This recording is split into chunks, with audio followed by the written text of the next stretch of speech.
한 주간 있었던 소식들을 정리해봅니다. 내용이 많은 관계로 특정 소식을 확인하실 분은 타임라인 기능을 사용하시기 바랍니다. 수원 고양간이 있는 버스가 광역버스 노선을 통해 운행 재개됐습니다. 8월 1일 8,450번 직행 좌석버스가 운행을 시작했고 30에서 50분 간격으로 운행되고 있습니다. 앞서 시외버스 8,450번이 2021년 2월 15일부로 운행이 중단되고 얼마 뒤에 9,900번 광역버스로 전환됐지만 당시 고양시에서 공공광역버스에 대해 비용 부담 반대 입장을 보여 약 3년간 모습을 보이지 않았습니다. 광역버스 노선은 기존의 시외버스 노선 경로에서 변경되어 서수원 시외버스 터미널과 산본역, 시흥 하늘휴게소, 김포 영업소 등을 경유해 운행하며 화정역이나 의왕시, 안양시, 수원 KT 위즈파크 등은 정차 대상에서 제외됐습니다. 또 시흥 3401번 직행 좌석버스도 개통됐는데 시흥 정항에서 백옷과 KTX 광명역 등을 경유해 석수역까지 평상시 하루 30회 운행합니다. 신세계가 광주 유스케어 부지를 매입한 이후로 개발 협의가 이어지는 가운데 주상 복합시설이 쟁점으로 떠올랐습니다.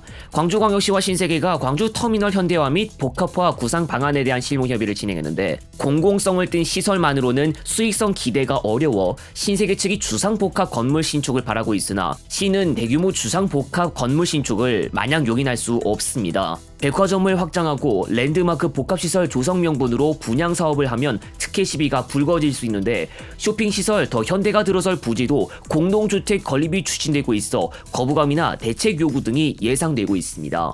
신세계 관계자는 주상복합시설은 일대 개발을 위한 건축비 마련을 위한 것이라며 사업의 본질은 아님을 말했습니다. 안양시가 평촌동 시외버스 터미널 부지 관련 소송 30에서 최종 승소했습니다.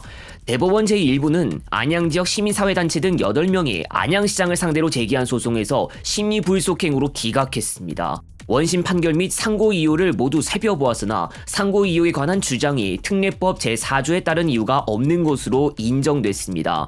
안양시장은 약 3년간의 행정소송 공방으로 근거 없는 소문에 시달렸고 행정력이 낭비됐다고 말했습니다. 한편 터미널 부지는 48층 규모의 오피스텔 3개 동을 짓기 위한 행정 절차가 진행되고 있습니다. 폭염경보가 발효된 와중에도 냉방기가 작동하지 않아 터미널 이용객들이 불편을 겪었습니다. 지난 7월 28일 경북 전역에 폭염경보가 발효된 가운데 청송버스터미널 대합실 냉방기가 작동하지 않았는데요. 경북도와 청송군이 터미널에 전기세를 포함해서 운영비를 지원하고 있었는데 주말 동안 냉방시설을 가동하지 않아 불편이 가중됐습니다. 청송버스터미널은 주말에 직원이 출근하지 않아 에어컨을 켜지 않고 있었습니다. 울산 울주군이 언양 임시터미널의 새 부지 마련에 나섰습니다. 울주군은 언양 임시시외버스터미널의 이전을 검토하고 있는데요. 지난 2월 공간혁신구역 선정 과정에서 언양 임시시외버스터미널 부지가 포함됐고 2027년 하반기부터 착공할 방침에 따라 3년 내에 터미널을 이전해야 합니다. 다만 울산시가 자동차 정류장 용도로 설정된 도시계획시설을 해제해야 하는데 군이 시에 요청한다고 해도 껄끄러운 상황입니다. 현재 임시터미널은 울산시설관리공단이 수탁 운영 중이나 대안이 없는 상황에서 도시계획시설을 해제할 시 터미널 부지 확보는 울산시가 책임져야 할 수도 있었는데 이제는 울주군이 옛 터미널의 도시계획시설 해제를 부담 없이 요청할 수 있습니다. 환경부의 보조금 개편으로 중국산 전기버스 점유율이 낮아진 것으로 나타났습니다. 올해 상반기 전기버스 판매량은 지난해 상반기보다 6.3% 증가한 총 4,942대였습니다.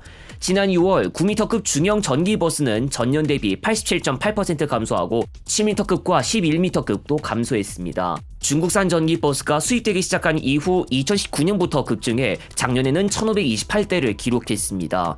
중국산 전기버스 공세로 인해 국산 전기버스 입지가 빠르게 좁아져 작년 45.9%까지 떨어졌습니다.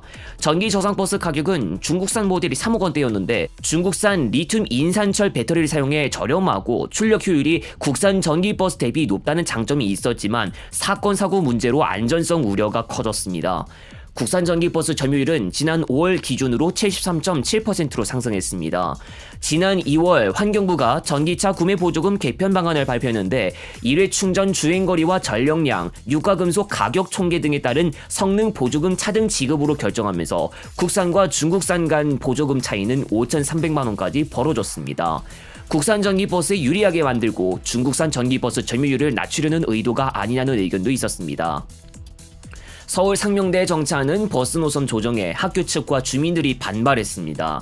상명대 정문에 정차하는 시내버스 7016번과 마을버스 종로 13번 노선이 상명대에 정차하지 않는 곳으로 변경된다는 소식이 전해졌으나 학교 측과 주민들이 반발하면서 7016번의 노선 조정은 없던 일이 됐지만 마을버스는 노선 경로 환원을 두고 여전히 협의 중에 있습니다.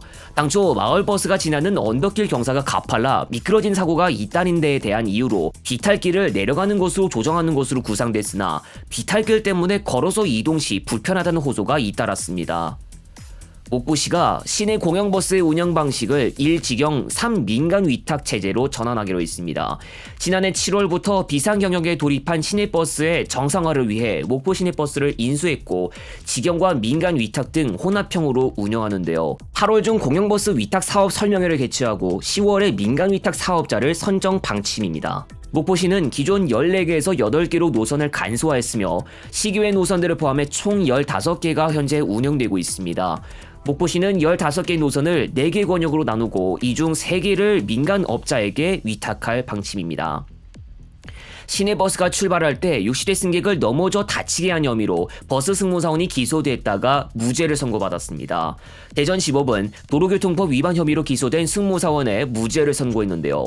지난해 9월 19일 시내버스 정류소에 정차했다가 출발하는 과정에서 60대 승객이 넘어졌는데 재판부가 CCTV를 확인한 결과 주변에 손잡이를 잡고 있던 6에서 7명의 승객이 휘청거리지 않았던 것을 근거로 급출발로 보지 않았으며 출발 당시 5km 정도로 움직인 점 등을 들어 위험 장애를 초래하지 않았다고 판단했습니다. 8월 5일부터 인천 강화 서울 신촌 간 3000번 버스가 조정됩니다. 노선이 3000번과 3000-1번으로 분리되고 인가대수도 쪼개지면서 배차 간격이 늘어난 직행 좌석 버스에 대해 인천광역시가 김포 구간 정류소를 30개까지 줄이는 노선 변경안을 마련했습니다. 이번 조정으로 배차는 평균 35분에서 6분가량 줄어들 것으로 보이고 전체 왕복 운행 시간도 30분 가까이 줄어들 것으로 보입니다. 또 기존보다 운행 시간을 10분 정도 단축한 버스 노선 신설 계획을 마련해 서울시와 협의 중입니다. 김포시는 3000-1번 버스의 출근 시간 집중 배차를 시행한다고 밝혔습니다. 분리 운행 이후로 월곤면 포내 1위 이후 구간부터 3000번과 같은 경로로 운행했는데요. 3000번 버스의 김포시 구간에서 김포대 이전으로 수요가 감소해 3000-1번의 출근 시간 집중 배차와 수요 대응이 가능할 것으로 판단, 마송 택지지구 신규 입주민이 국도변 정류소를 이용하는 식으로 편의를 증대하는 것으로 2시간 협의했으며 만석이 발생해도 3000번 버스에 뒤이어 3000-1번 버스를 탈 수 있도록 조정됩니다. 3000-1번의 배차 간격을 출근 시간대 15분, 그 외 17분에서 20분 간격으로 운행됩니다.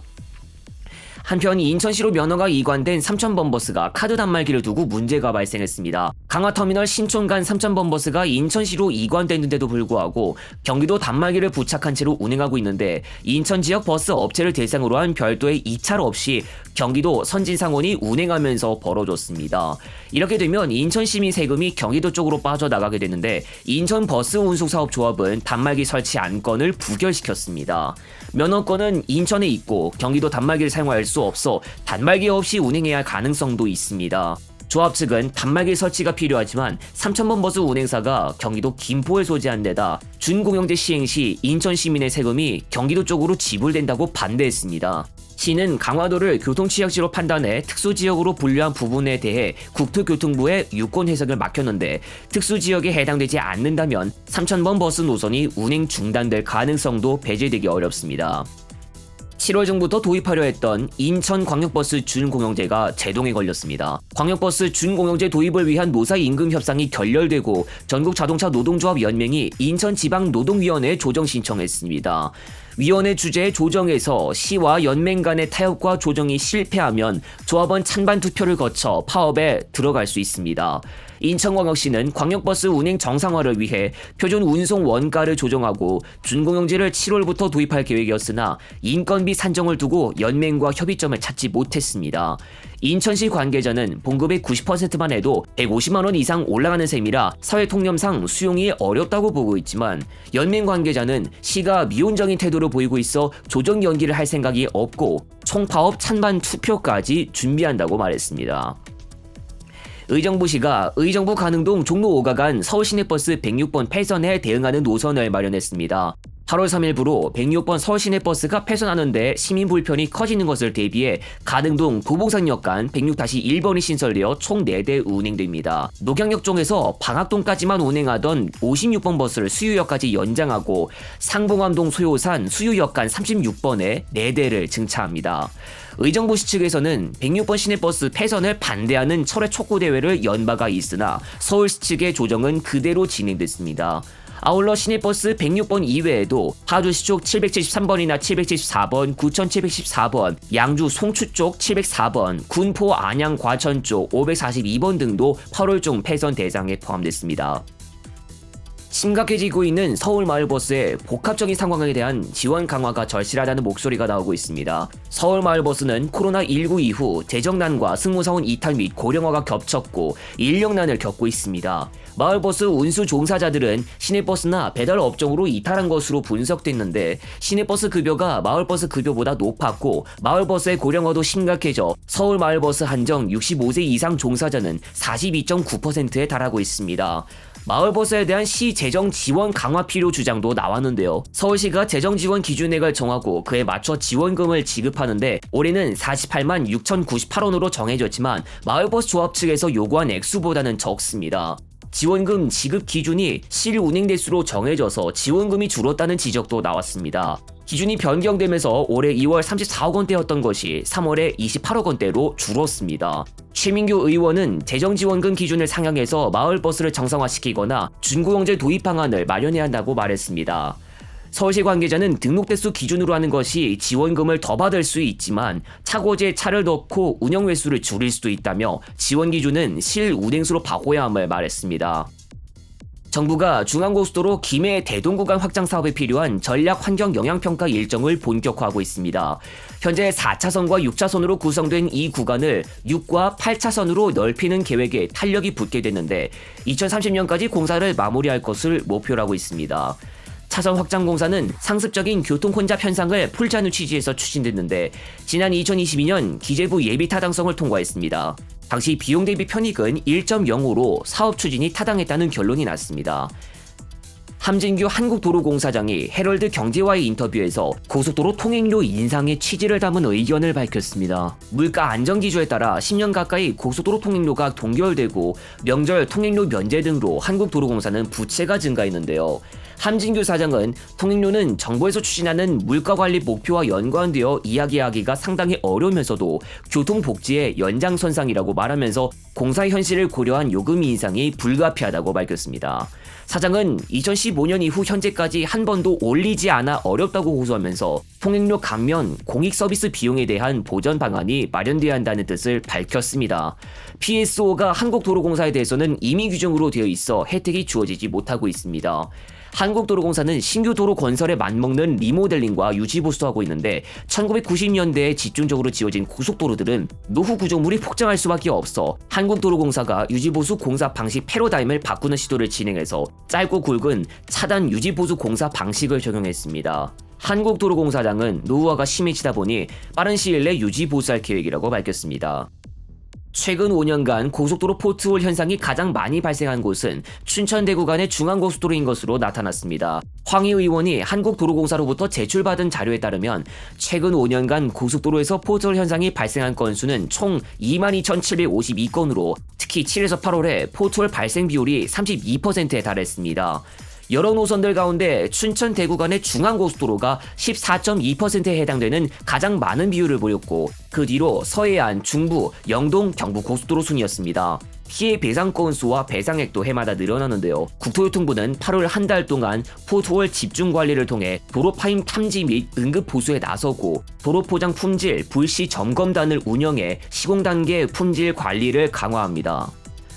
성심당 대전역점 임대료 문제를 두고 감사원이 나섰습니다. 코렐유통은 성심당 매장 운영과 관련한 문제 해결을 위해 감사원에 사전 컨설팅을 의뢰했습니다. 코렐유통은 대전역 2층 재과정 공간에 대한 공개 입찰을 재개할 계획이며 감사원의 조사 결과를 반영해 새로운 운영 방안을 확정할 계획임을 밝혔습니다. 코렐유통과 성심당 간 수수료율 문제로 국정감사에서 지적받은 바 있었고 코렐유통이 월 매출의 17%에 해당하는 금액을 제시하면서 임대료와 관련한 찬반 논쟁이 발생했습니다. 5차례에 걸쳐 진행됐던 입찰은 가격 문제로 유찰됐습니다. 인천발 KTX 운행에 따른 신규 열차 편성 도입이 지연됨에 따라 인천시가 코레일에 대안을 요청했습니다. 인천발 KTX 개통에 운행할 신규 고속열차 2개 편성이 2027년 납품을 목표로 제작 중인데요. 앞서 코레일은 KTX 산천 1대를 포함해 KTX 청룡을 4대 투입하기로 했으나 KTX 청룡 2대 입찰이 3차례 유찰됐습니다. 제작사가 단가가 낮아 입찰에 응하지 않았던 것입니다. 신규 편성 2대 공급이 늦어지면 기존 3대로만 운영하거나 타 노선에서 운행하던 열차를 가져와서 운행해야 합니다. 정부와 코레일 등은 인천발 KTX 개통 7에서 8개월 전에 계획을 수립 확정할 것으로 알려졌습니다. 또 초지역과 송도역, 어천역 등 증축 기타 공사에 대한 입찰을 진행했는데 올해 초에야 사업자가 선정되었고 공사 기간만 36개월이기 때문에 2025년 개통이 어려워진 상태입니다. 경실련이 SRT 평택 차량 사업소 건설 사업을 재검토해야 한다는 주장을 내놓았습니다. 경실련은 지난 7월 31일 기자회견을 열고 부당 부적정하게 추진되는 사업 내용을 바로잡아야 한다며 감사원에 공익 감사를 청구했습니다. SRT 건의로 추진되는 국가철도공단의 건설 사업으로 재정 6천억 원이 투입되는데 경실련은 코레일이 유지하는 차량 정비 업무가 있는데 이 사업을 해야 할 필요가 있는지 의문이라고 지적했고 철도노동조합 차량국장은 새롭게 도입하는 고속열차 차량 정비 시설이 필요하다면 안전한 정비 요건을 갖추는 게 합리적이라고 말했습니다. 경실련의 주장에 국가철도공단은 반박했습니다. 공단은 SRT의 평택 지제 차량 사업소는 기재부 예타를 통과해 기본 계획을 수립 중인 사업이고 SRT의 신차를 도입해도 정비 용량에는 여유가 없으며 SRT의 효율적인 정비를 위해 신설이 필요하다고 판단했다고 밝혔습니다. SRT 중정비 시설은 중정비 주기를 고려해 2단계로 사업을 진행하며 차량 사업소는 원활한 고속철도 서비스 및 차량의 안전운행 제공을 목적으로 하는 공익사업에 해당함을 밝혔습니다.